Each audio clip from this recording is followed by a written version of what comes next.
Oh,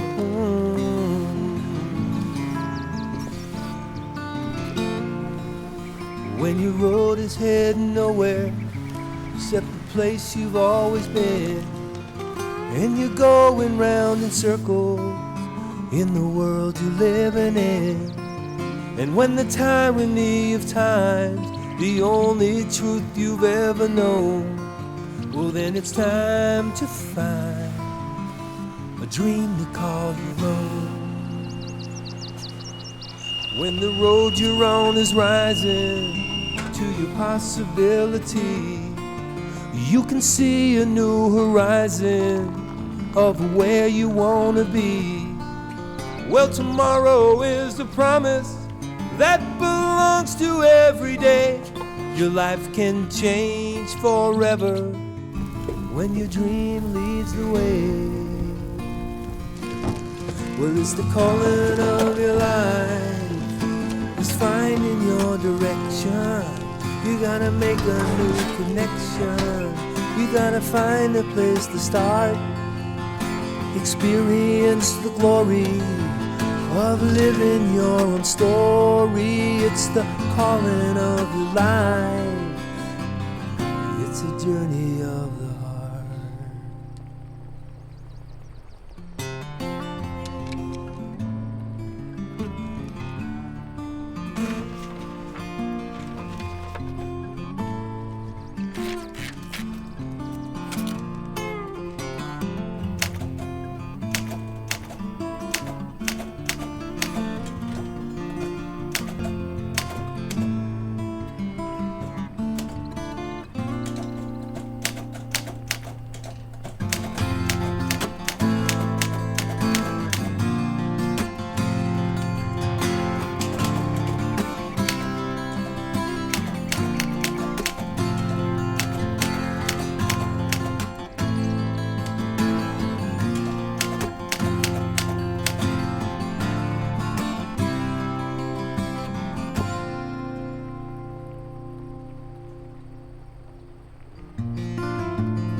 What would you do right now if you knew you could use your compass to get past any failure?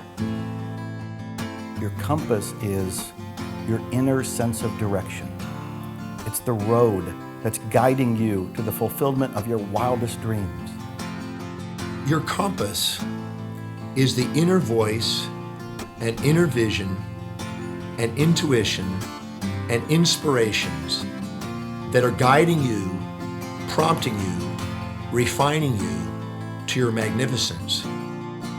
It's what allows you to tap into that part of you that you know can do more and be more and give more in the world. Everything that we are seeking outside of us is already inside of us. And all of the answers to every question that we have in life, we have if we go deep within. The greatest journey you can ever take is the journey of self-discovery.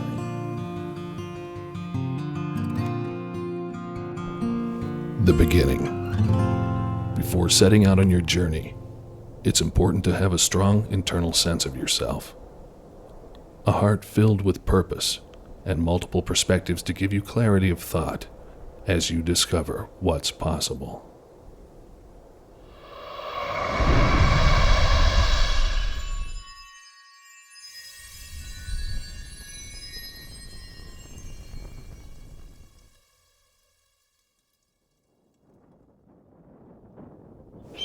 They say the first step's the hardest one. Until you take it, no dream gets done. If you wanna grow, wanna win, you'll never know if you don't begin. You hold the future, it's in your hand.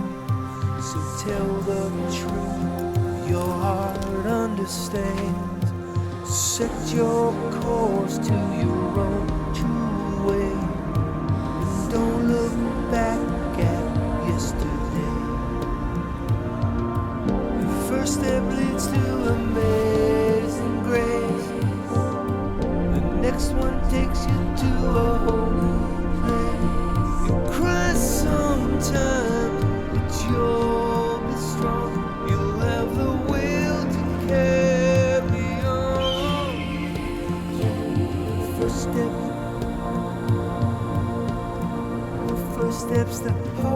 this one.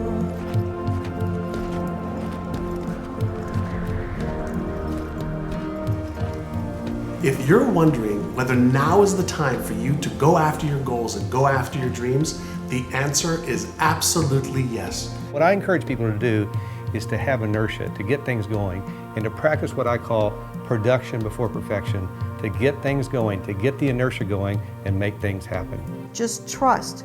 It's time for you. You can't wait for the time to be perfect, because the perfect time will never happen. You don't have to wait till you know more, do more, or be more. Your time is now. And so the ongoing realization is that wow, there's only the now, really. And you're either blurred to it or you're seeing it clearly. And when you're seeing it clearly, you'll find yourself knowing what to do. Do it. Do it. Get in the game. One of the things I talk about all the time is that one step in the right direction is worth 100 years of thinking about it. There's an old saying that goes, timing is everything. I say, there is no right time, only missed opportunities. You dream forward and you plan backwards. In other words, you go out to that dream and imagine that you're there already. You have it exactly the way you'd like it to be. And then you sort of, from that position of future, look back and say, all right, what did I have to do to get here? What were the steps? Then you make a pathway, a plan, that then when you get back to now, you have a pathway laid out for you that you can take one step at a time to make that journey manageable. Well, you might be sitting there thinking, well, I don't know if I'm ready to take that first step on my journey. I don't know if I'm ready to begin this adventure. And if that's where you're at, well, you might be in for a rude awakening because you're already on your journey. You see, inaction is still an action. It's just not the type of action that serves you. If you're not willing to risk, you can't grow. And if you can't grow, you cannot become your best. And if you cannot become your best, you can't be happy. And if you can't be happy, then what else is there? This moment is precious. Take advantage of it and go after your dreams. You may get a little scared. You may even have doubts and fears, but guess what? At least you'll be feeling like you're living and you're going after your dreams, and that is what life is all about. The next step is there. It knocks at your inner door. It's what I call the intuitive nudge that's asking you to take inspired action. It's waiting for you. It's probably tickling your soul right now as you watch this. So how do you know what the next step is? You turn within, you pay attention to yourself, and you follow your own inner guidance.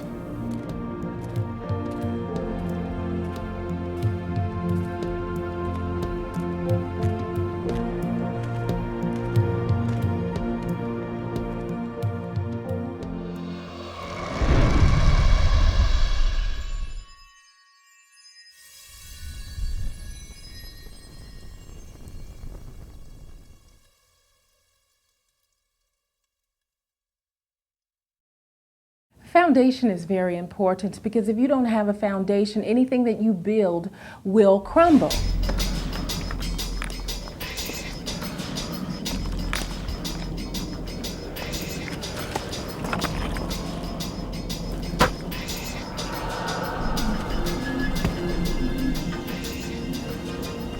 As you're on your personal journey, your personal quest for success, whatever that means to you, I believe that you've got to have a foundation. And that foundation is going to be inherent in your self-esteem. Your self-esteem is what you think to be true about yourself. And the more you believe that you have the skills and the knowledge because you've done the work, the more you can do whatever it is you choose anywhere in the world and have that level of confidence and certainty that each one of us thrives to get. I think it's very important that all of us work constantly to cultivate a sense of internal love and internal power, which most people don't have.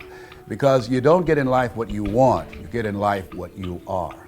Everybody has a set of values in life, and these values dictate their destiny. And when you know your values and you set goals that are congruent with those values, you tend to increase the probability of achievement. What are your core values? Who are you being? What do you want in life? How are you going to make sure that as you're moving towards your success, you know who and whose you are and where you stand in the middle of this thing called life? Everybody needs a foundation in life, and you need that go-to place in order to feel grounded, to reevaluate who you are and where you want to go. It's so important to know who you are, what your foundation is, where you're coming from, and then know where you're going. This is the foundation that you want to have before you build a great edifice of a life. Now, the biggest single mistake that people make is they think that success should be easy, and they should be able to get it by thinking happy thoughts and rolling their eyes and getting into some get-rich-quick scheme. But all real lasting success takes a long time, and so you've got to build the foundation within yourself. You have to become the kind of person who can enjoy the success that you want to enjoy.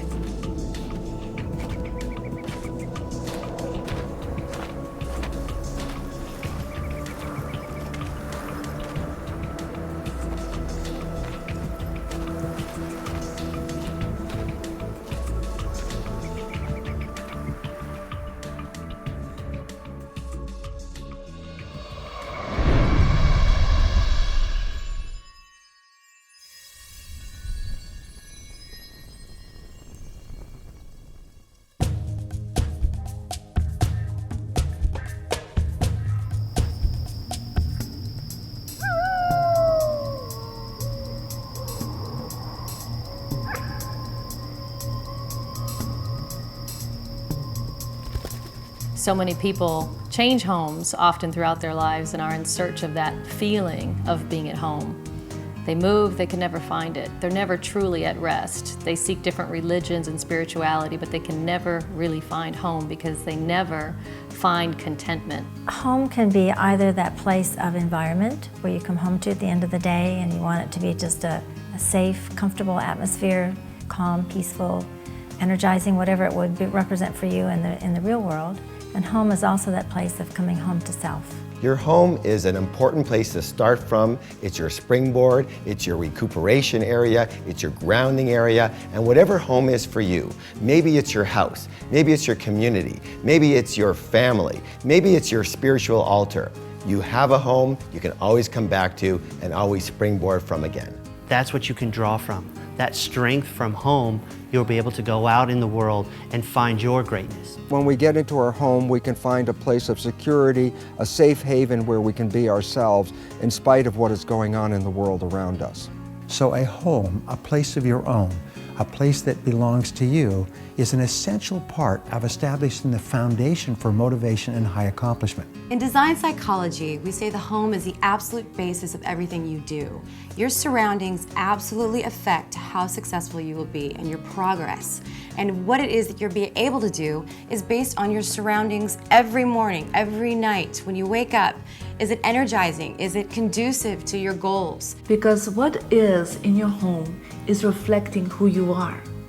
And what reflects who you are will come along the way with you all the time. Home is essential to your success. You need to have this little safety net, this little nest that you can go to, that you can rest in, that you can recuperate in, that feels safe for you to rebuild your energy and your forces so that you can go back into the world and pursue your dream and follow your compass. The universe is my playground, the world is my home, and every country is another room in the house, and every city is another platform I can share my heart and soul. I really believe that this whole world is my home. And I believe having a foundation of a home that's global allows you to do things across the world.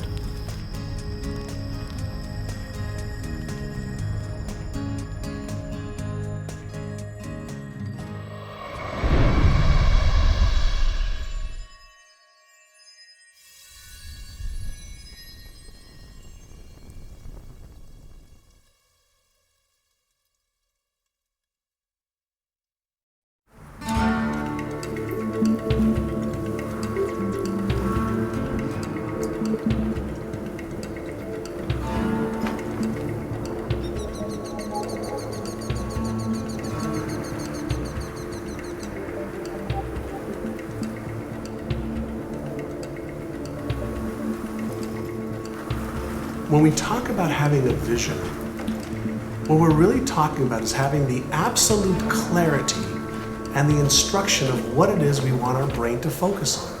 Your vision is your end game. Without it, there can be no direction, nowhere for you to go, nowhere for you to start, nowhere for you to end. Clarity of thought and clarity of the vision is essential. The clearer the picture, the more direct the path to get exactly what you want. The question is, what are you looking at? That's what vision is about. What you see when you look out at life, and how are you going to move based upon what you see. Your vitality in life is directly proportionate to the vividness of your vision.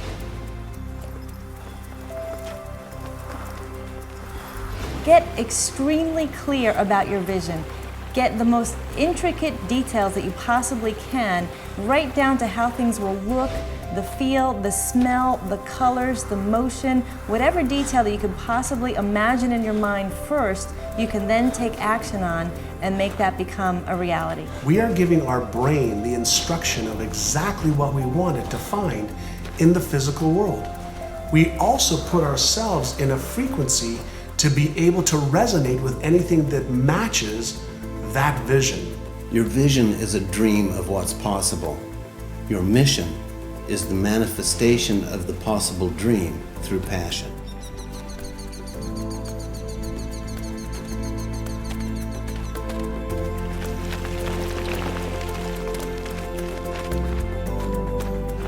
Well, visualization is a starting point because there seems to be a one-to-one relationship between how clear you are about what you want and how fast you move toward it and how fast it moves towards you. But it's not enough, because then you have to do the work. Then you have to take the steps. It's good to have a clear idea of the mountaintop, but now you have to hike. Visualization is more of a first step. You visualize what you want, and then when you open your eyes, you take action.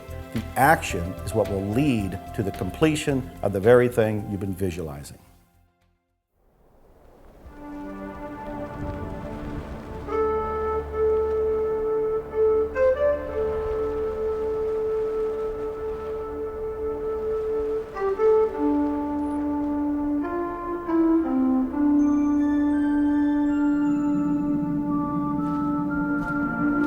Who am I? What's my purpose? Why do I feel this way? Once I had answers, now only questions. I move forward, not knowing exactly where I'm going, but in the direction of a fleeting feeling and an idea that I want for myself. The journey of my life has traveled 3 different directions. The directions have been governed by the data of my life, the judgment of my life, and the feeling of my life. My creation led to my confusion because I was born with the last name Gay. And when you go to an all-boys school like Eton College, which is where the princes went to, with the last name Gay, it leads to a certain amount of confusion. Obviously, I had to act out because I wasn't gay. So I had to act out. And so I started to disrespect people. I just disrespect girls, I disrespect myself. And the confusion led to the compromise. I was 34 when the journey of my life shifted. I traveled from England to Australia to America. I was brought to the States by Cher, the rock and roll diva, the Oscar winner. She discovered me in Australia as her rock and roll promoter and sponsored me here to take her from cabaret to rock and roll. And at 34, I was living above the Hollywood Hills in a home built for Greta Garbo by the studio in 1920. I'd go down on a Friday night and play with my A-list rock and roll stars and my superstar actors. Even though my outside world looked incredibly fabulous, even though I had excess in the outside world, I lived in a world of rock and roll where excess could be accepted, and yet inside I could still have my own demons ran rampant. So things were certainly dawning upon me when I went down to the whiskey bar on a Labor Day when I was 34 years old on Sunset Marquee. I was about to start a weekend of binging that would get me through to Monday, and then I would be excessive in my business life again. And I went into the men's loo and had someone in there. I was taking some drugs, and that person that was actually of the opposite sex, she could have been 34, which I was, but she was 19, and she'd always been 19. But I'd just gone from 19 to 20 to 21 to 22 to 25 to 30 to 34. And it just happened that in that moment I looked in the mirror and I saw myself long enough and some light appeared. Something appeared that was of peace. Whatever happened in that room at 34, I came out different. I walked out of the bar. I didn't even say goodbye to my friends. I went back to my home, and in that moment, I gave up those buffers to my feelings. And at 34, my compass to my life changed from the goal line of my life to the learning line of my life. I've learned since 34 that to move into the accurate confession of my own judgment, to allow myself to turn and look at my shadow at every opportunity. Whenever I have anger or aspiration, whenever I want to blame myself or blame myself for being another, it's so much easier to give than it is to receive. The story of my life is that I am a crusader of love. I am a humanitarian, and I've been blessed in the last few years to do some very significant humanitarian work. Everything that I did through my early youth was proving my worth. I had to do everything I could to prove my own worth, prove it to myself, and therefore live in the light that I thought my father and my family expected of me. But then something else happened, and I realized later on, after I was 34, that nothing that I do ever proves me worthy. Nothing that you do, listening to this and watching this, will ever prove you worthy. We are worthy simply because we are. I am, and so are you. And now my commitment is to support each and every one of us to be the best we can be. If I buffer your mirror, if I buffer you to bring up your brilliance and not let it stay on the pillow of a new dawn, because you have brilliance. But if I buffer your brilliance to be the best it can be, this is what happens. I buffer you, I buffer you, I buffer you. And I get to see myself more clearly in your beautiful reflection, and then know myself more clearly in the next second of my life. And that's enough for me to know that my compass is on a true and authentic path.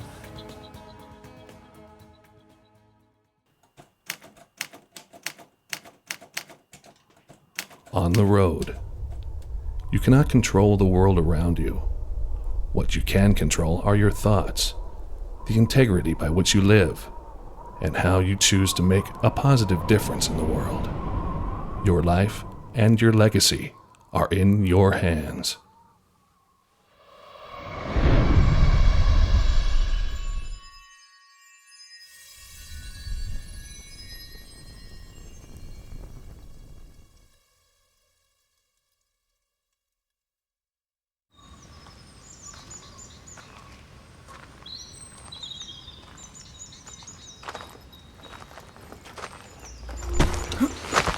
We know when we are living our lives from the inside out, there are things that can happen to us that we cannot control, things that can catch you on the blind side. And it's a place that you go, perhaps as St. Francis talked about, Lord, grant me the serenity to accept the things that I cannot change. I can't change what has happened. The courage to change the things that I can. I can change how I'm going to respond, and the wisdom to know the difference.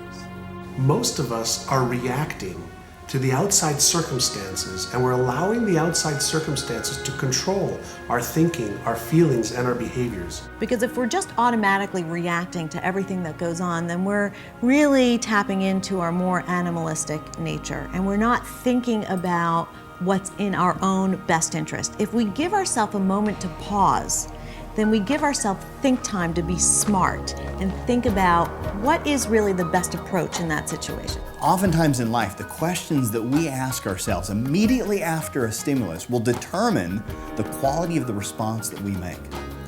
The question you have to ask yourself is, how high of a quality response do you want to produce in life? When is the last time that you made a decision in haste and had the optimal outcome that you truly wanted? What I've learned is when something happens, that's this moment.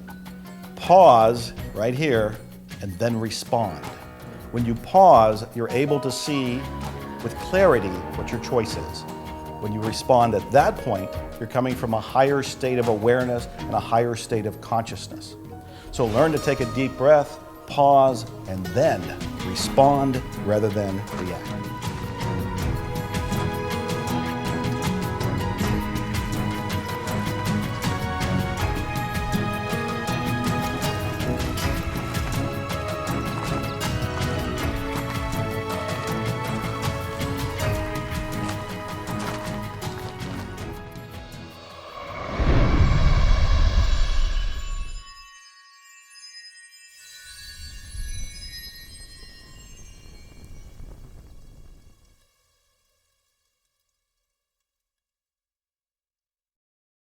Staying focused is a matter of reassessment on an ongoing basis.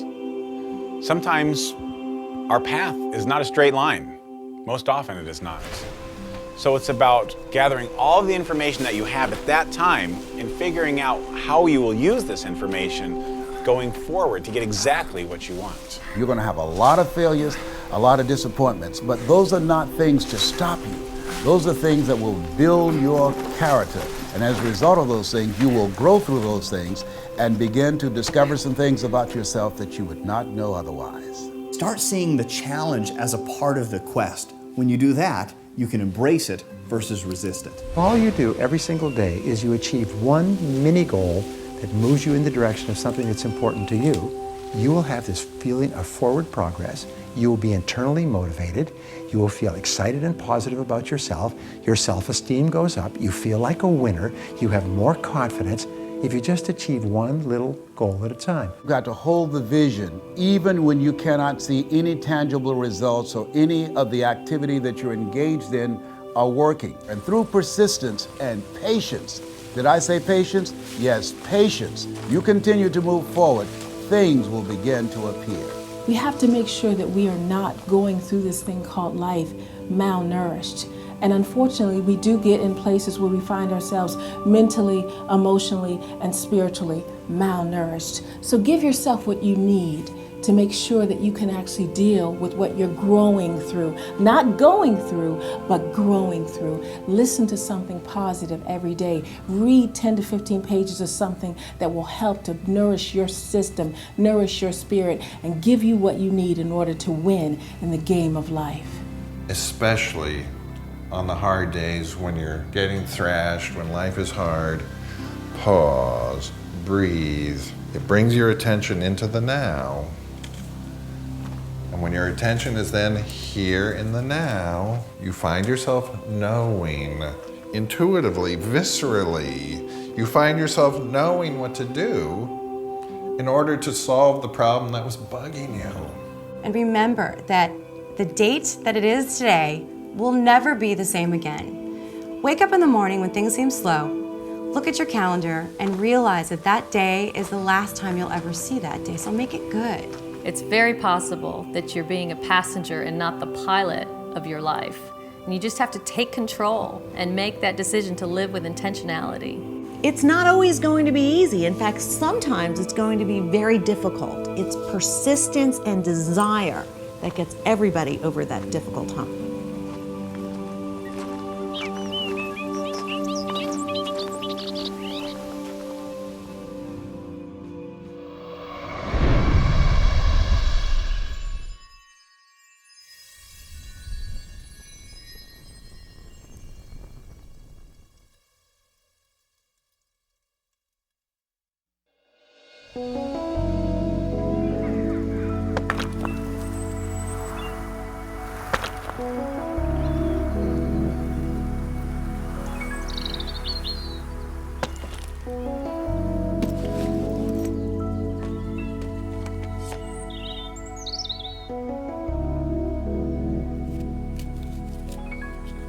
This is not a dress rehearsal.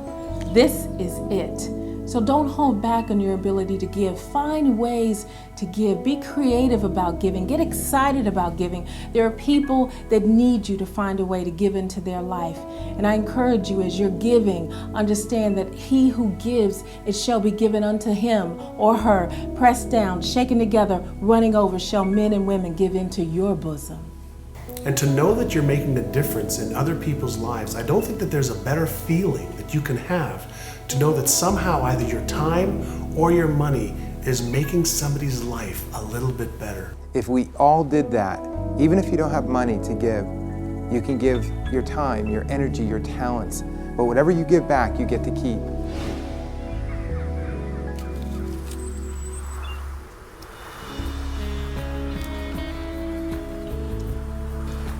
Do you want to feel that your heart is full, that you've actually done something that is beyond you? You need to give back. The times when you're feeling the lowest, the times when you're feeling the most down, that's the time you need to be giving back, because when you give back from there, it creates a sense of abundance. It creates within you a sense that you have more to give. And by having that sense that you have more to give, you start to tap in to that inner resource that allows you to do more, be more, have more, and create more in your own life as well. When you start giving, you become part of a community of givers. You start attracting people like you. And there's nothing better than being part of a community of people that are giving back to the world, because they have a much bigger vision. They are here for changing the world in a big way. And when you give back, it gives us a sense of that connectedness. And it's so important because it allows us to know that we're not alone. And I can't stress how important it is to realize that we are all a part of the same quest.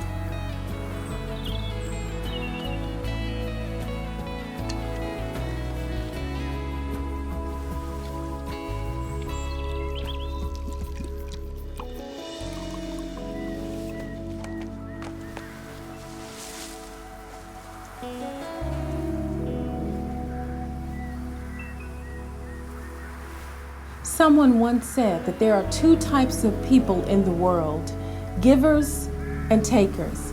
The takers sometimes eat better, but the givers always sleep better.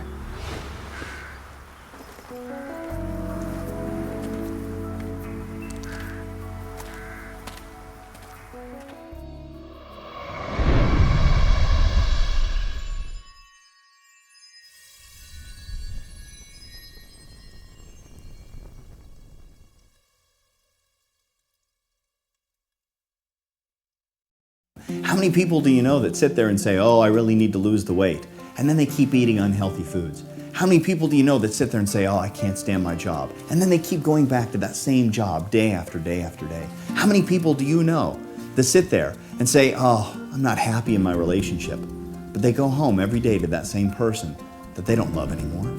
You cannot invest any more in a future that doesn't exist. Life is unpredictable, and you've got to be flexible and versatile and be willing to make the adjustments necessary that will move you in the direction of your goal. And you've got to ask yourself, am I on course? Am I seeing the results that I want to see? You've got to monitor yourself and continue to execute in the direction that's giving you the most positive feedback.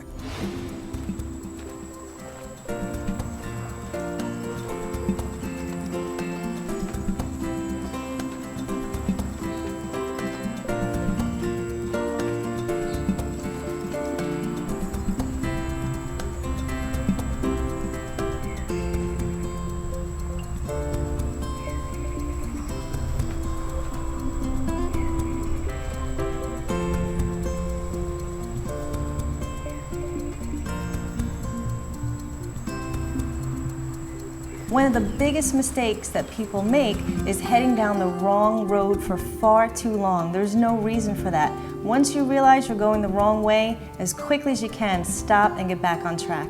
It is still a learning experience. Once you figure out what the lesson is, put on the brakes. Don't go any further. Lesson learned. Take it with you. Put it in a safe spot. You can use that information later and then move in the right direction. Think in terms of when was the last time you had a big east to west smile on your face? When was the last time you felt joy in your heart? And when was the last time you knew you were on track? And then put together a plan of action of how you can get back to that place. If you're going down the wrong path, do you really want to change? And if you do, step back and say, I want to change. And whether you're going down that path for 1 week, 1 year, or 10 years, you have the right to change. It's your life. One small move in another direction can be right for you and take you from going from stuck to unstuckable. And when you're in that situation, there's no stopping you. It's like going from being stopped to being unstoppable. And when you have that feeling, it's amazingly empowering. So if you feel that you're doing something that is not good for you or is not going to help you with your final destination, be aware, be smart, and make a different choice. It's that simple.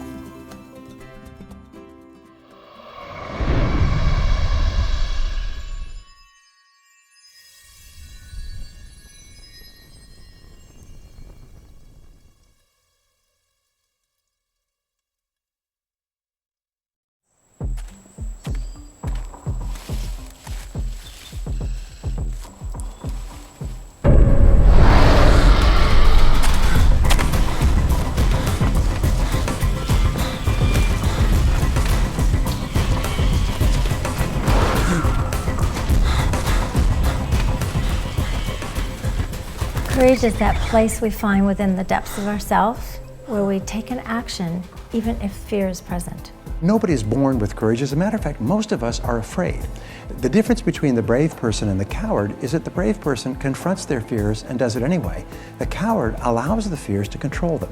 Fear, what is that? False evidence appearing real. We have to find a way to move beyond it and to be unstoppable and to be relentless and know that we can be the courageous beings that we were designed to be. Courage is something deep within that allows you to step forward, step into that greatness, step into the risk, and do it anyway.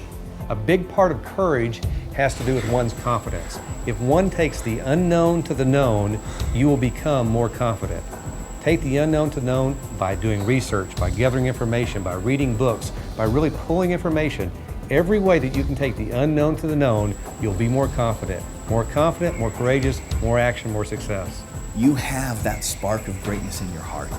You have that calling, that pull that is saying, let's take that difficult path. Let's hit that summit. Let's take that adversity and let's meet it with full force and with courage. And when you start to feel courage, it seems like the universe supports you with that and gives you more energy to accomplish the things that you want to accomplish. What are you doing right now that's scary? You're not scaring yourself. You're not stretching yourself. You're not empowering yourself. You're staying safe.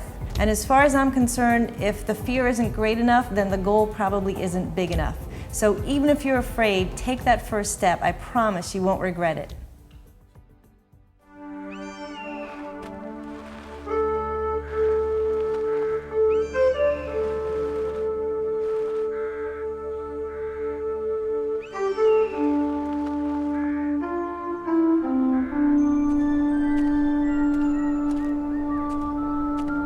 With every step I take, purpose. Every path, opportunity. Every failure, confidence. When I didn't think there would be a tomorrow, there was. I am still learning. I was born in Hong Kong, second daughter of a very traditional Chinese family, which if you know anything about traditional Chinese families, that's a very bad positioning. My parents were not, especially my mother, was not very happy to get a second daughter. In fact, to put it mildly, she was rather upset about it to the point that she left me in the hospital for the first 3 days. My birth was followed by the birth of 3 boys, so it really cemented my position as being very unwanted. And from there, I really experienced what one would call being an abused, neglected child.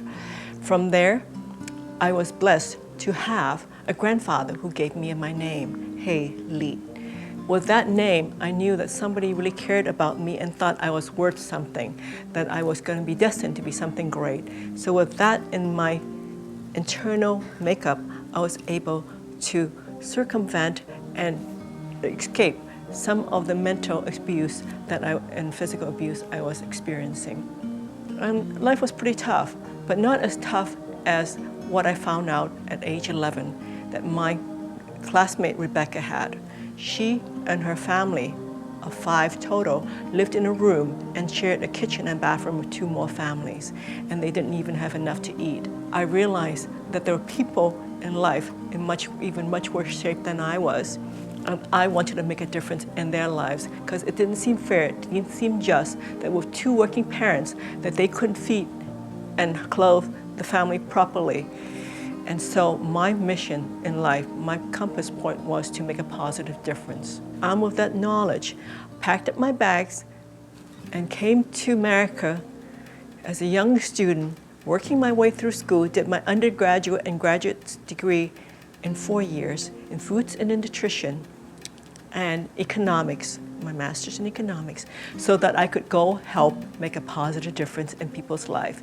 I stepped forward again, found a job with a company that had the same perspective as I did, and more than that, they were willing to take me as I was, a small immigrant woman of color, and take me and rate me and promote me based on my merits. Great story for me, because having been discriminated on every account by that time, that was a wonderful place to go work, make a difference. And that was May Department Stores International, which is now known as the Macy's Group. I joined them, and as they can say now, the rest is history. I went from there, Vice President of Nike, President of Reebok Apparel Products and Retail Group, and CEO of Veda. And leaving all that to start my own foundation, because I never forgot, whether when I was working as a corporate individual or as a personal life, that my purpose, my compass, was to make a positive difference.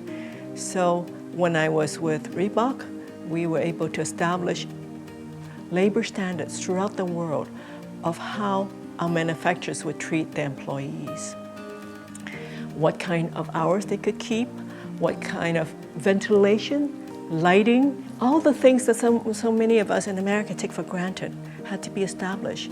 And there was something that made a difference for all the workers that we work with, but eventually the whole industry. It was something I'm really quite proud of, because I remember the times when I was young and did that myself. People ask me at times, what about your mother? What is she doing now? Isn't she so proud of you? And the short and long answer is, well, no. And people are so disappointed when they hear that. They think, oh, that must be so devastating. But I say, stop for one moment. If you're looking for approval from outside, whoever it is, you will never be happy. You have to allow them to be who they are, and for you to be who you are, and just accept that. My father died many years ago in a plane crash, but before he died, I felt like we had peace. Even though he never told me in so many words he was proud of me, I know in some level he was. So for me, I'm very at peace with my family, and I appreciate who they are, who they were, and what they've given me, and I'm really very grateful. The one thing I want everybody to know is that you, every one of you, have what it takes to get what you want.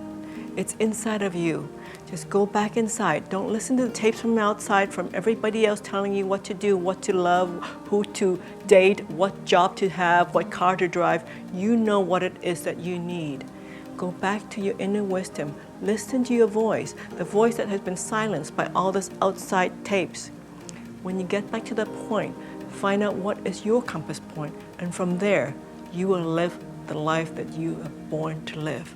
And I promise you, you will find the peace and happiness you're after.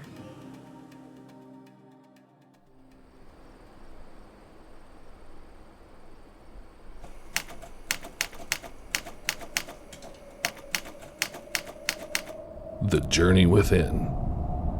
Perhaps the greatest journey you can take is the journey into the hidden treasures of your mind and the eternal wisdom of your heart.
The greatest breakthrough discovery in human potential is that you become what you think about most of the time. The second greatest discovery is that you become what you say to yourself most of the time as well. Psychologists have determined that 95% of your emotions are determined by how you talk to yourself as you go through your day.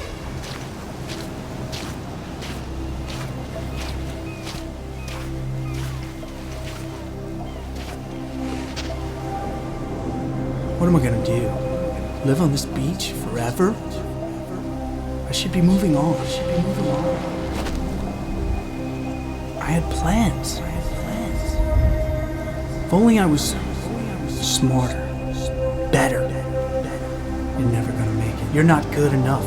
You're never gonna make it. I should just give up. You're not smart enough. Give up. You're not good enough. What we say to ourselves has a huge impact on our success. And I ask you to really think about how aware are you of your own self-talk? Are you encouraging you to go forward? Or are you discouraging yourself? We all have a problem with negative self-talk.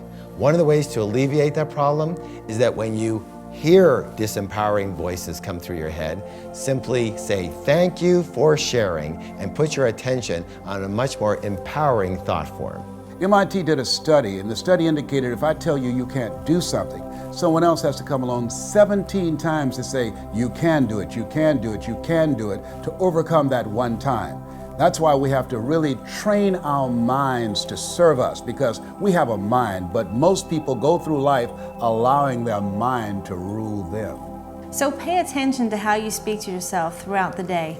And when you find yourself saying negative thoughts, turn it around and say things like, I'm strong, I'm confident, I'm unstoppable. That will move you much closer towards the direction of your compass. Because it's so easy to get caught up in self-attacking negative thoughts. I mean, our brains are really good at that. So sometimes a positive affirmation can help us to feel better. And I think that's really the key. Affirmations are a great tool to help you reprogram your mind, to help you reprogram the subconscious mind, which is responsible for what you think about yourself, what you think about, and what you do. You're never gonna make it. You're not good enough. You're never gonna make it. You should just give up. You're not smart enough. Give up. You're not good enough. No. I won't give up. I will carry on. I am strong. I am smart.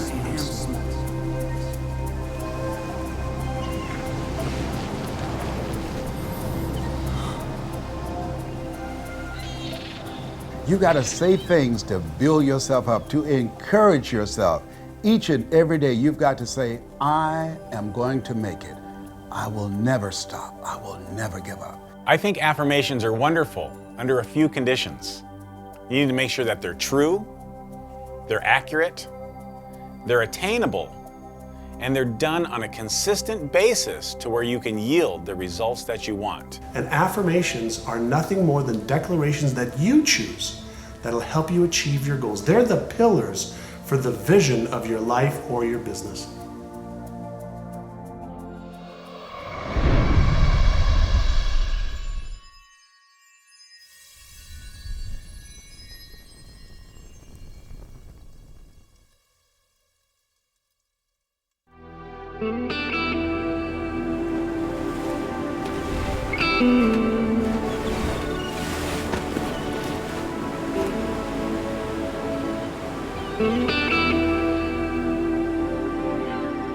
It's so important to have your own compass, because when you have your own compass, it's being true to who you really are.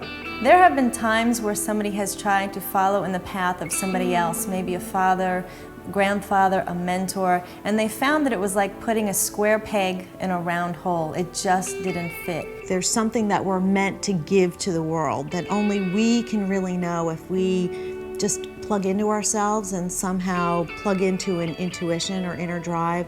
No one else can tell you who you should be in the world. It's just not the way our minds and bodies are meant to work. You need to look deep inside you, because the things that truly will allow you to grow and to get to your greatness all come from within you. You got to go inside and find those things. Let them come out. Only you know exactly what you want in your life and how you want to get it. And therefore, relying on others may not get you to the final destination that you perceive. And the reality is, if we utilize someone else's compass, we can find ourselves lost. We can find ourselves on a dead-end road. We can find ourselves in the midst of a war zone that had nothing to do with us. That would be a total waste. I mean, to actually go through your entire life and not have lived it. If you're so busy trying to use someone else's compass, live their life, live what expectations are from the outside, you might find that your life was really worth living.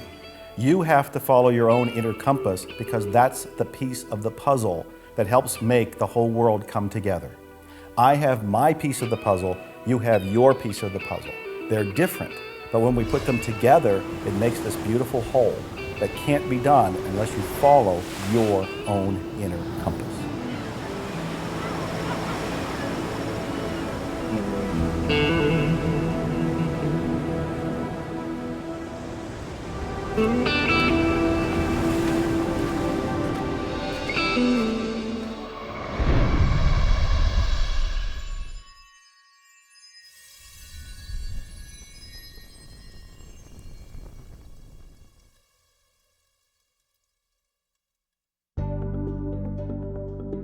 Everything first exists in spirit, and then it materializes. I don't believe that we could animate our bodies, move our bodies, direct it purposefully towards some objective without having some degree of inspiration driving us.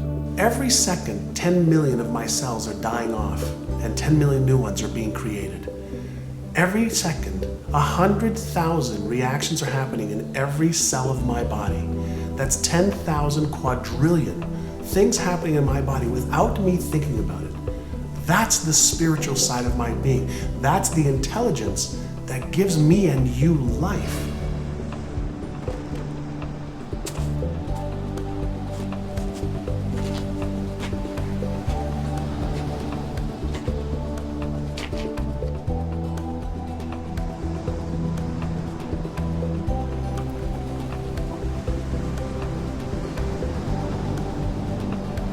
What you're looking at is this material manifestation of something that's spiritual within.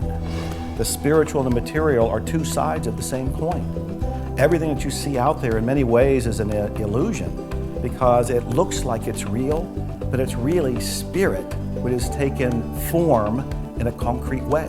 Listen, we can't control everything that happens in our lives, but with spirituality, sometimes we get a sense that sometimes things don't always happen in our time frame, in the way that we want to have happen, but it doesn't mean that it won't happen for us. So being in touch with a spiritualism helps give perspective that it's not only about us, that there is a bigger picture out there, and I really think it helps us with achieving our overall goals. Spirituality reveals that we are connected to everything that exists on this planet. We are not isolated individuals, but part of a larger whole, a larger part called humanity. When you realize it's all spiritual, life becomes a game. It becomes something that's much more playful. The stress is removed. You still go for things, you still have bumps in the road, but you realize that it's a spiritual journey. And I don't think that you can learn it or discover it for you until you're ready. And no one can force it on you. No one can make you want to learn it.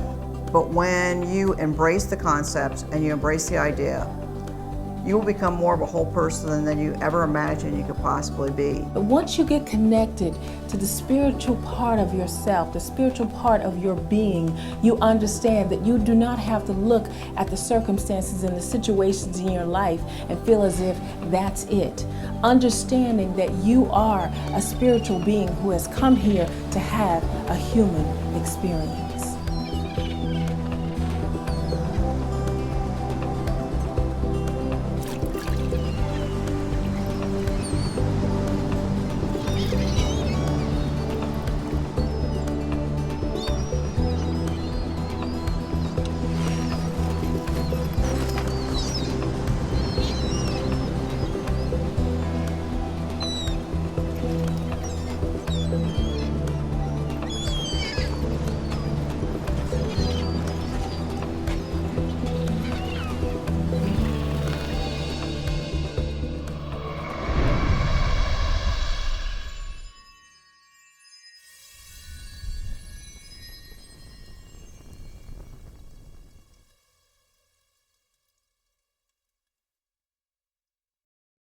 Determination is never giving up.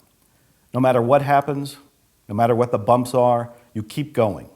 You take a deep breath, you look within, you realize that you can achieve anything.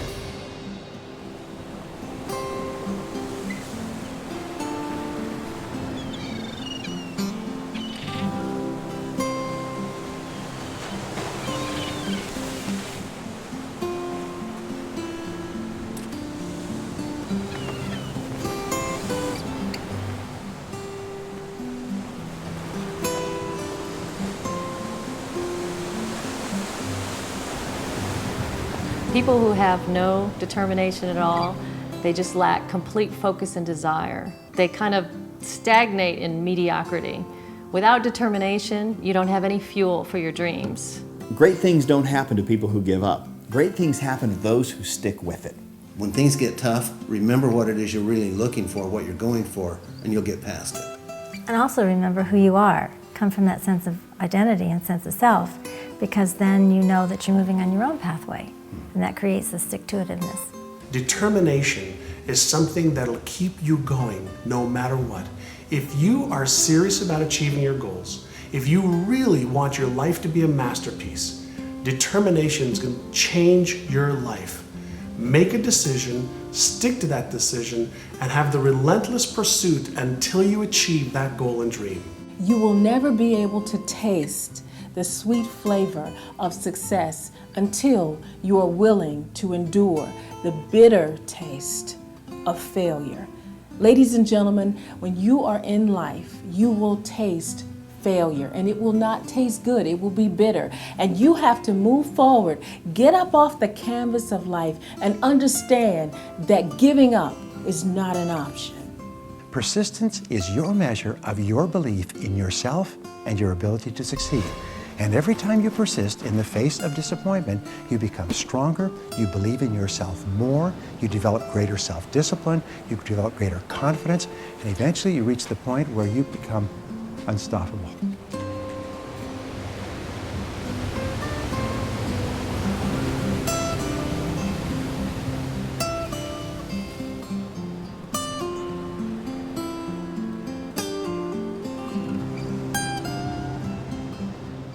Nobody has to get you up in the morning to do what's truly most important to you. But you'll have to get somebody to motivate you to do the things that aren't.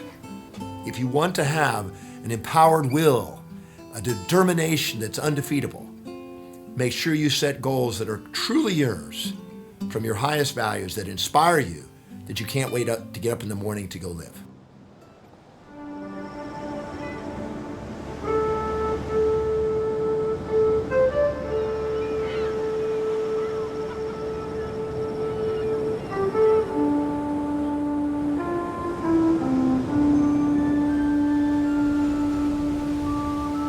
I've made one of my greatest discoveries, peace. It was buried deep within me, and now I can finally see. I see the road ahead, and for the first time in a long time, I can see myself. My life was not meant to be spent inside a cubicle, so I made a decision right then and there to follow my dreams, to find something that I'm passionate about, and to chase that career of adventure. I'm originally from Texas and then grew up in Virginia and ultimately St. Louis. And ever since I was a kid, I was always getting into trouble outdoors, running around, playing with snakes, running through the creeks, digging in the mud, and just loved being outside. I would leave in the morning, I would come back at night for dinner, and that's what I would do every day.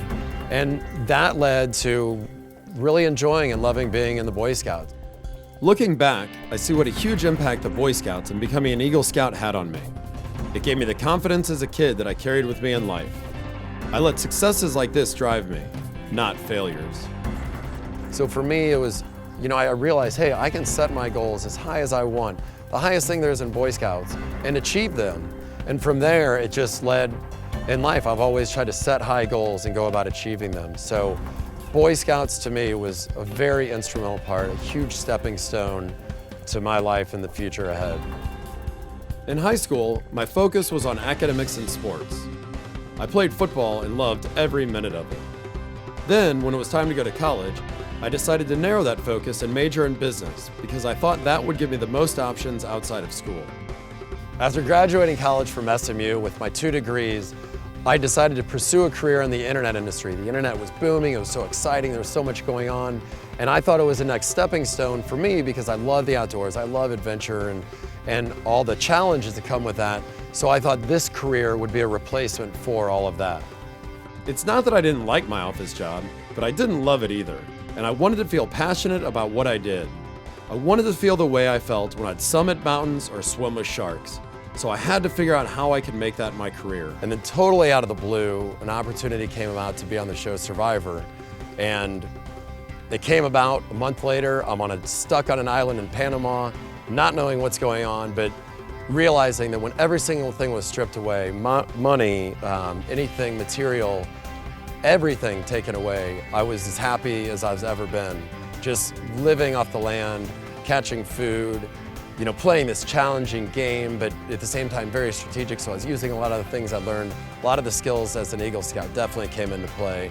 And then that show ended and I went back to my regular job. Then I really started thinking, my biggest passions in life are outdoors, adventure activities, and challenges for myself, both physically and mentally. My compass really moved me. When I got back from Survivor, I went back to my job, and while I was happy in my job, I was being challenged, and it was a great career path that I was on. It just wasn't really my passion. I wasn't running out and telling people, oh, listen to my new project, listen about this and that. So I started looking for something else, and my compass really changed when I started to go into adventure travel and when I started a production company. And I started not loving what I did, but doing what I loved. And that was the biggest change in my life. And now I'm doing every single thing that I would be doing in my spare time as part of my job, and it's unbelievable. Everyone has something that excites them, that moves them. Unfortunately, some people don't have jobs that affect them in that way. I know change may seem intimidating, but it's essential in life, and all of us have what it takes to make these changes that will make us the happiest we can be. Right now, I'm happier than I've ever been in my life, and it's because I'm really living my passion. My job is working in production projects all over the world where I get to share my adventures with people and tell stories, and I'm growing myself, I'm teaching other people, and it all happened because I really went out and I chased my dream to do something outdoors, to do something that involved travel, but to still use my education and running productions and being involved with all of it, and it's unbelievable. Now I know everything that I do may not be for every other person. Some of it might be a little too dangerous or uncomfortable or just flat out not fun, but the bottom line is I'm doing what I love and what I'm so passionate about. And I think, life's too short not to do that. So the one thing I would say to people is go out, find out what you love, set a goal, go after that, stick with it, and chances are you're gonna be so much happier than you are doing whatever you're doing today if it's not along that line.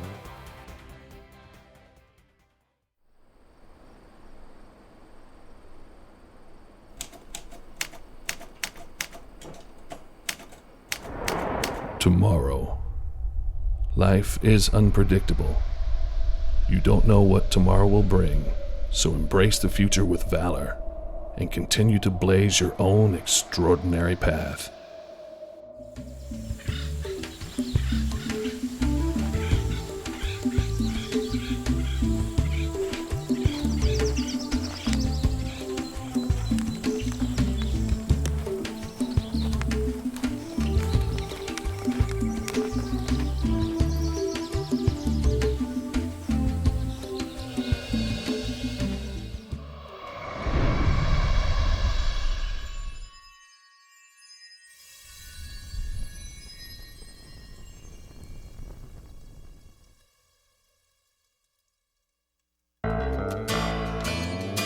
The needle on your compass is always adjusting to find out what's exactly right for you. What's important is that you need to do your part, and that is to watch, to learn, to listen, to hear, to pay attention, and to take that advice that you get from inside to guide you in exactly the right direction.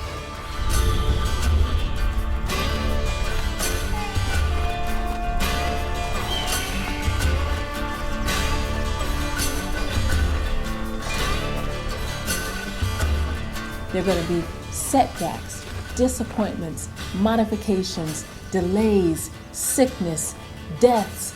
There will be challenges. You will feel off center. You will get new insights, new revelations, new things that will come to you. The question is, how will you deal with it? Be still, go within, and then move accordingly. You get influenced either in large ways or in small ways, but every day something changes you. Be prepared for it, embrace it, and move forward. Remember, life is a continuous progression of changes and difficulties and ups and downs and trends, and your job is just keep moving forward. Be open to the experience. Stay connected to current reality with curiosity, and enjoy the ride. Hang on. It's not like you were moved once and then you just somehow play it out. You moved once, it set a new direction, and then the new direction is to just always be compassing. Pay attention to the opportunities that are there and trust that that's where you're supposed to be. And keep going. Don't do things that are insignificant, that are going to waste your time. Be determined to choose things that are going to make your life more abundant and more fulfilling. And though the values will change along the way and the destinies, the summation of all your destinies will make up your life journey. Your soul calls your life's journey. Your mind plays with the destinies. Your physical body will adjust them. You will refine them along your way. That's how you master your life. So when your compass moves you one more time, what do? You celebrate it. You welcome the challenge. You take a deep breath, you put a smile on your face, you look up and you go, I'm gonna do it. I'm gonna find out what's in me. I'm gonna go forward and accomplish this. And as I do that, I will keep growing, I'll keep stretching, I'll keep daring something worthy. My favorite phrase, dare something worthy. As your compass moves you, go with the flow. That's your divine mission.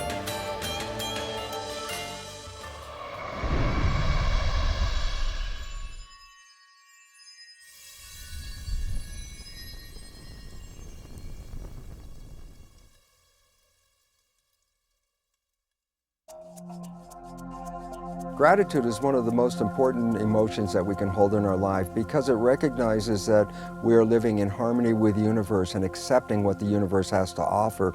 And in this way, the universe provides us more of the same.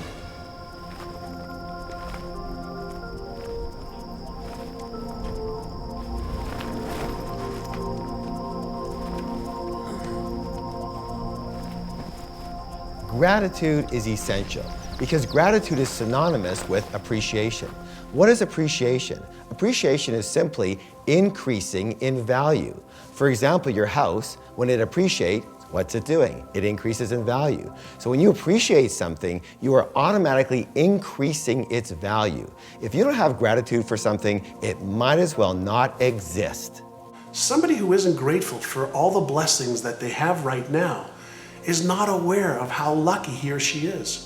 And so when you take the time, when you take just a few moments to think about one little thing that you're grateful for, a flower, being able to breathe, being alive, that is magic in itself. And that is really the beauty of creation. That's the beauty of our lives.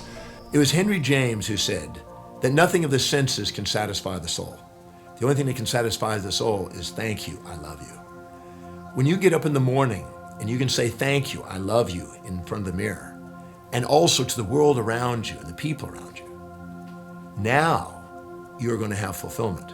I think we take for granted all of our life's gifts, and being grateful is a launching pad to have more and to be more and to accomplish more in your life. Gratitude is actually the grace of life. The more gratitude you have, the fuller your life will be. So we must wake up each and every day with a sense of gratitude, with a thanksgiving, not just for Thanksgiving during the holiday, but a sense of thanksgiving throughout our entire lives. It should be a part of our lifestyle because we have so much to be thankful for. It's not just a palliative that you brainwash yourself with in order to get through troubled times. It's sort of like the sign that, wow, you're finally experiencing reality clearly. Gratitude is appreciation, it's love expressed. It feels good to the one who's feeling grateful, and it's beneficial to those who are in receipt of it. I remember hearing all about gratitude, and I sat in my room, and I was in a dumpy little place, and I think I had a car that broke down a lot, and I was struggling to pay my rent, which was probably $200 a month, and I was very unhappy. But I was trying, probably just like you. And I remember picking up a pencil, a simple number 2 lead pencil. And I thought, okay, let me try to be grateful for this. And I was resistant to the whole idea. And I looked at it and I said, yeah, okay, with this pointed end here, I guess I can write a grocery list, I can write a romance letter, I can write a novel, I can write a suicide note. There's all kinds of things I can do. And I started to shift a little bit and thought, well, that's kind of amazing. That this little piece of wood with this little piece of lead, I can actually do things that would change my life. I can write affirmations with it. I can write intentions with it. I can write out my vision with it. I can write out all kinds of things. And then the other end, if I didn't like what I wrote, I can erase it. And you notice I'm smiling now as I think about it because I'm remembering the first time I actually did this. I began to feel genuinely grateful for the pencil, And as I felt grateful for the pencil, I would look around my room and I'd go, there are people that don't have this. Not only a pencil, but they don't have a roof over their head. They don't have a little refrigerator. They don't have a car. They don't have any money. The way I was living, even then, with all of my complaints, all of my struggles, was better than many people in third world countries. And often I was living better than kings and queens that were ruling countries in past times. And as I realized all of that, I changed.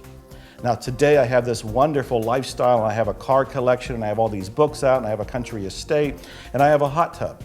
And every night I get in that hot tub and I look at the stars and I count my blessings. I say thank you because I'm grateful. But it all began with a pencil.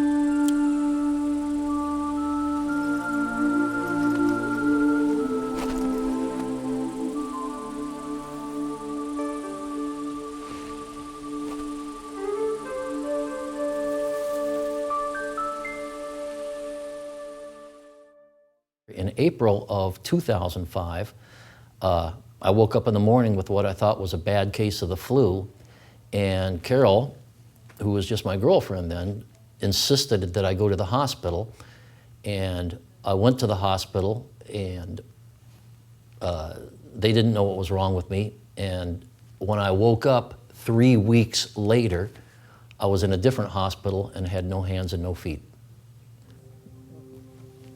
I was born in Portsmouth, Virginia in 1954. My dad was in my opinion, a Navy hero. He was in Pearl Harbor when it was bombed. And I was raised the first 3 years of my life in Washington, D.C., moved to Chicago when my dad was stationed in the Navy base, the Great Lakes Navy base. And then because of the health of my mother, who was a rheumatoid arthritic, we moved to Arizona in 1959 to keep her on her feet, and she stayed on her feet for another 30 years after that, so that was a good choice.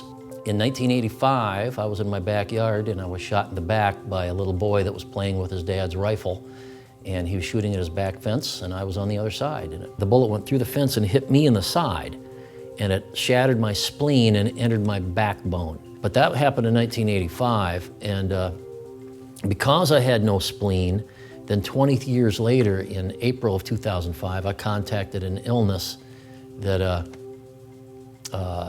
caused my amputations. Jeff was in a coma in the hospital, and everyone was telling me, all the medical professionals were telling me that he was going to die, that he wasn't going to make it. And I had accepted that as a very likely fact, but they wanted me to sign a DNR. and I couldn't do that. I just knew that Jeff wouldn't want me to do that. I went outside, I was a smoker at the time, and I went outside and sat on my smoking bench, and one of the nurses had given me a bookmark, and on this bookmark there was a poem that says, "Don't give up." And I read it, and it moved me, but I put it in my purse and went out for a cigarette, reached in for a cigarette, and every time I reached in my purse, I came out with the bookmark. And I kept looking at it and putting it away, and then I realized that that was it. I had to just not give up. Now you have to understand that every medical professional at that time was coming on down on her pretty hard. Let this man go. His life is not worth saving at this point. I don't even think we can save his life, even if we tried. And she was the one that said, no, you are going to do everything you possibly can. When the surgeon came in and looked at Jeff and said, he looked at him for maybe 10 seconds, and then he turned and walked out of the room saying, I'm not going to do it. I ran after him, grabbed him by the shoulder and turned him around and said, you have to do it. Someone has to do it. And he said, no, he'll die on the table. I'm not going to do it. And I said, he'll either die on the table or he'll die right there in the room. He has to have the surgery. He can't live without it. He said he's going to wake up with no hands and no feet and hate you forever. And I said, so be it. And I hate this woman so much that on June 11th, 2005, just barely over 2 months after this happened to me, while I was still in the hospital, I asked this woman to marry me. And we were married by the hospital clergy in room 105 in telemetry, in the same hospital in which the amputations happened. When I had woken up and realized that I had no hands and feet, I was really inundated with visitors, colleagues, ex-students from years back that I didn't even remember. But I remember one of the department heads that I had came in and he said to me, Jeff, you're at a crossroads right now. You can either lay there and feel sorry for yourself, or you can use this as a springboard to go out and change lives. It was a wonderful, positive thing to say. And I can remember while I was awake, my principal had called me up several times. And he called and talked to me on the phone, told me about the wonderful things that were happening at the high school where I was teaching. But he always finished up the conversation with, can you give me some sort of timeline for when you're going to be back in the classroom? When all the medical professionals were asking me to apply for Social Security and go on disability, and he didn't give me that option.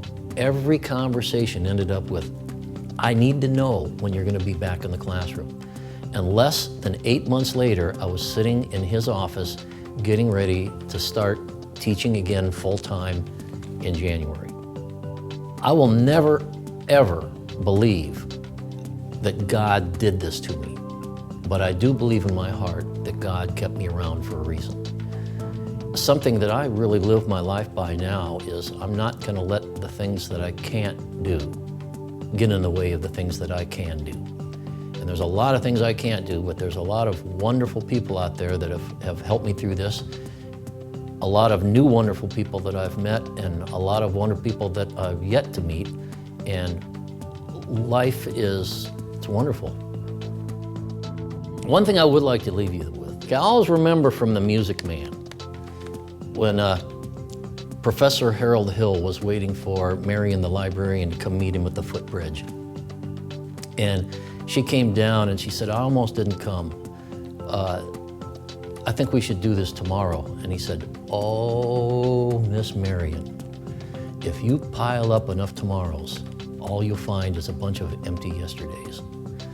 And for those of you that have anything wrong with you at all, whether it be an amputation, whether it be a loved one you lost, any crisis in your life, don't start piling up empty yesterdays. Get up and live, because you get one get-go in this world and that's it.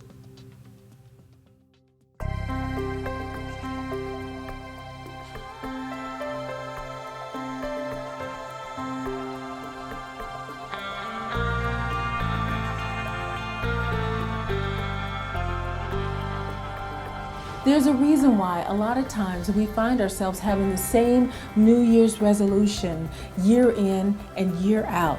And that is because until you get a new you, you will never have a new year. I'll repeat that. Until you get a new you, you will never have a new year. So I encourage people to get in tune with themselves and to find a way to get to that great self that they know is buried down deep inside of them. And it takes time. It's a process. It doesn't happen overnight.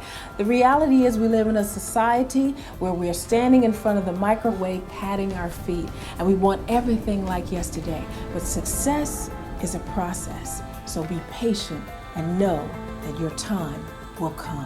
What would you do if you knew you couldn't fail? That's when you use your compass. That's when you trust that your compass is there to guide you and you go for it. It is extremely powerful to set your own compass, be true to your own highest values, be clear on your own inspirations and vision, and follow the path with a machete and create a completely new trail that's true to you.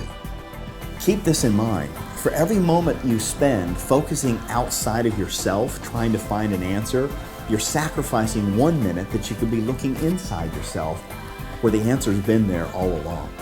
Imagine you're going down a 2-lane road. You have speed bumps on both sides that tell you when you're going out of your lane. As long as you stay in your lane, all is well. You're following your path. When you hit one of the bumps on the right or on the left, all it is a little jolt. It's waking you up to say, oh, get back in your lane. Stay on your path. Follow your compass. It's not thinking about the ideas. It's not becoming aware of the ideas.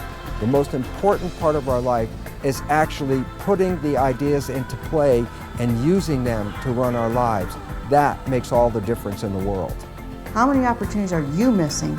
They're right there, right in your backyard, that you're not acting upon. Listen to your intuition, what is called the still inner voice, that little voice that will always guide you to do the right thing for you. Never go against your intuition. When you listen to your intuition, when you listen to your heart, there's some great power in the universe that will guide you unerringly to doing the right things and being the right person in the right place for you. Confronted by a challenge and you feel you're literally hanging from a cliff. Instead of focusing on the fall, it might be wiser to focusing on how it's strengthening your hands. It's making you determine what you really want in life, your goal, and maybe giving you an opportunity to show that you can conquer any obstacle and actually go from the cliff hanging to rising above the cliff and getting to the peak.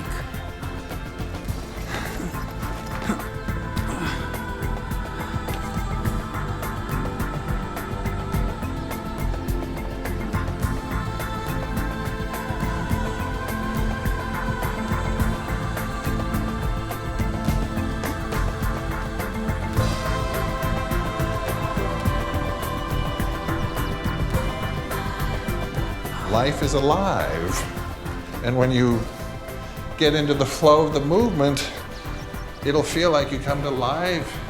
It'll feel like you come to life once again. So remember, every time the sun touches your face, you can understand and know that you are special.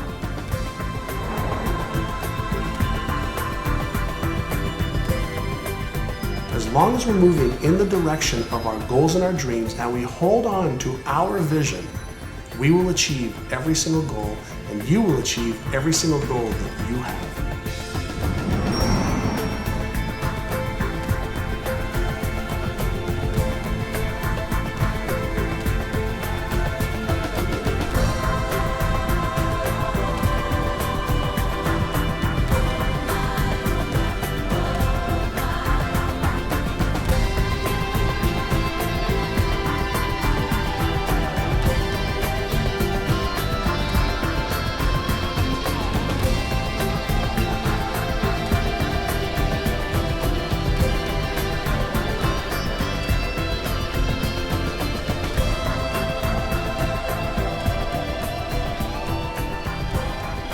The sun rises over a new world.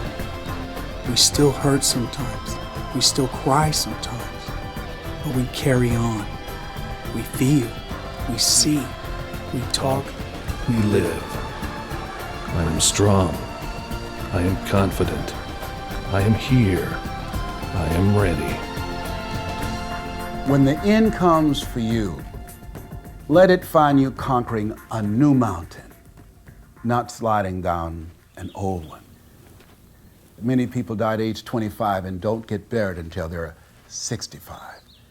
Your life has value. Decide with the compass of your life that you're going to make a mark, that you're going to live your life in such a way that long after you're gone, buried in your grave, the impact of your life will continue to show up long after you're gone.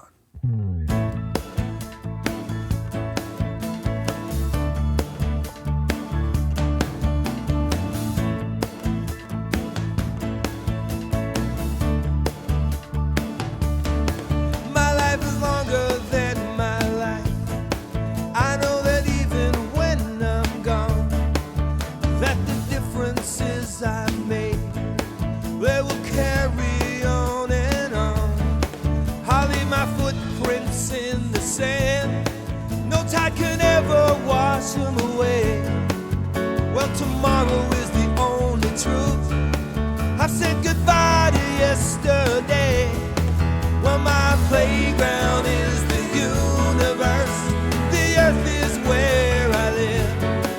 I won't live my life in reverse. I have way too much to give. Oh, there's a compass inside of me that points the way to destiny. And when I chase the farthest goal, I know I'll find my deepest soul. Well, there's a compass inside of me that points the way to destiny. Every moment, every day, I'll let my compass lead the way. Well, my compass is leading the way. My compass lead the way. You know I'm ready to begin. I'm strong enough to live and learn. And if I find a fork in the road, I know which way to turn. I got a mountain I need to climb, and I got a dream I've got to try. And if I stumble and fall, I know the truth will make me fly. Well, my playground is the universe. The earth is where I live. I want to live my life in reverse. I have way too much to give. Oh, there's a compass inside of me. It points the way to destiny. And when I chase the farthest goal, I know I'll find my deepest soul. Well, there's a compass inside of me that points the way to destiny. Every moment, every day, I'll let my compass lead the way. There's a message for all who can hear it and have the courage